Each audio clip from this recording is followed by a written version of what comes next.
Mi trovo in compagnia di Stefano Maggi, che è il presidente della Fondazione Cesare Pozzo. Siamo a margine del bell'incontro realizzato qui a Randazzo, dove si è parlato di mobilità e di infrastrutture, ma è stata anche un'importante occasione per far conoscere sia la Fondazione Cesare Pozzo e anche la Mutua, ma per incontrare tanti attori che hanno a che fare con la mobilità, non solo siciliani.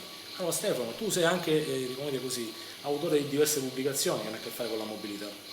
Sì, ho un libro che si chiama Le ferrovie, pubblicato con il Mulino per la prima volta nel 2003, poi ristampato con gli aggiornamenti fino al 2017, poi Storia dei trasporti in Italia e poi varie altre pubblicazioni sui trasporti e in particolare sulle ferrovie. Sono soprattutto un esperto di ferrovie, insegno storia dei trasporti e delle comunicazioni all'Università di Siena e sono presidente della Fondazione Cesare Pozzo.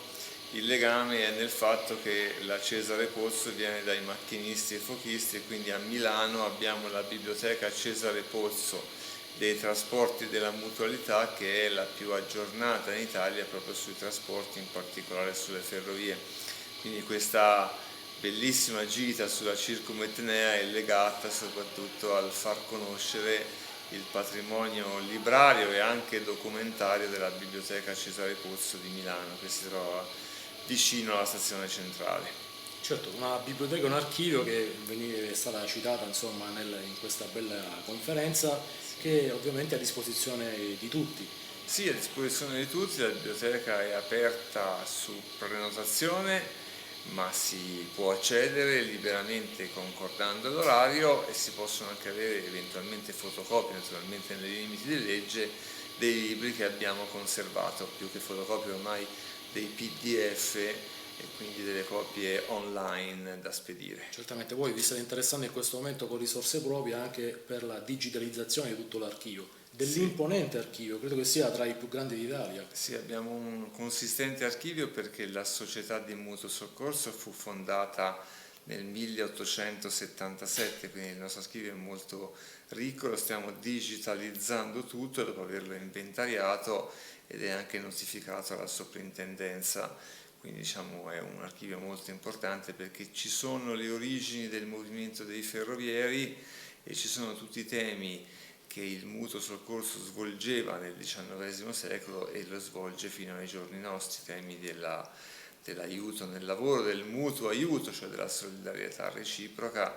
e oggi anche i temi della sanità integrativa, perché la società di mutuo soccorso, che si chiama Cesare Pozzo, è aperta a tutti i cittadini, quindi a chiunque vuole iscriversi, e opera soprattutto nel settore della sanità integrativa. Certamente, solidarietà è una parola che piace molto alla nostra associazione perché noi ci occupiamo anche di collaborare con delle associazioni che hanno a che fare con la disabilità, spesso e volentieri legata a quella dei ragazzi purtroppo.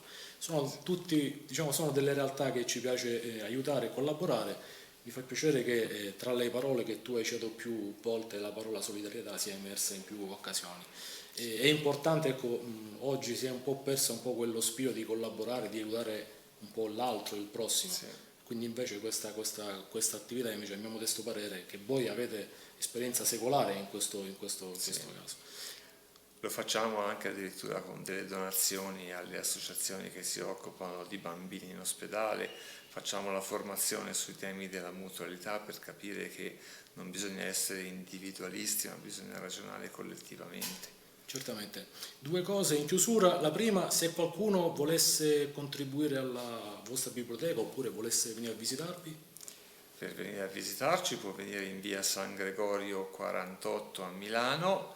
Per invece concordare un appuntamento basta scrivere a biblioteca@mutuacesarepozzo.it. Nel caso che ci fossero libri da donare, naturalmente noi li accettiamo con piacere e li cataloghiamo mettendoli a disposizione non solo nel nostro catalogo ma nel sistema bibliotecario nazionale al quale la biblioteca Cesare Pozzo aderisce nel polo della regione Lombardia. Certamente, prossimamente vi farò pervenire il mio che racconta la navigazione FS sullo stretto, quindi Grazie. cercherò di contribuire fattivamente a questa cosa. Un'ultima cosa, tra le tue ricerche oppure tra i tuoi lavori o ricerche recenti, c'è qualcosa che ha un legame con la Sicilia oppure tra la Sicilia e la Toscana? Beh, c'è molta Sicilia nel libro Le ferrovie e anche nel libro Storia dei trasporti in Italia, perché allora, per i trasporti la Sicilia naturalmente è importante perché aveva tutto un sistema di trazere che erano, diciamo, i sentieri interni che collegavano i vari borghi, e quindi ha una storia secolare su questo tema, e poi naturalmente ha la storia della navigazione. Dopo l'unità d'Italia i primi viaggi da sud a nord, da nord a sud si fanno con i piroscafi, e quindi la Sicilia è molto importante per questo. Nel campo delle ferrovie ha avuto un'importantissima rete ferroviaria a scartamento ridotto, che era una delle più ramificate d'Italia e che purtroppo non c'è più, con la sola eccezione della Circumetnea. Certamente. Stefano, io ti ringrazio anche la Cesare Pozzo, sia la Muto che anche e su tutta la fondazione. Spero che ci siano altre occasioni per collaborare insieme alla nostra associazione. Molto volentieri, grazie Grazie a a voi. te.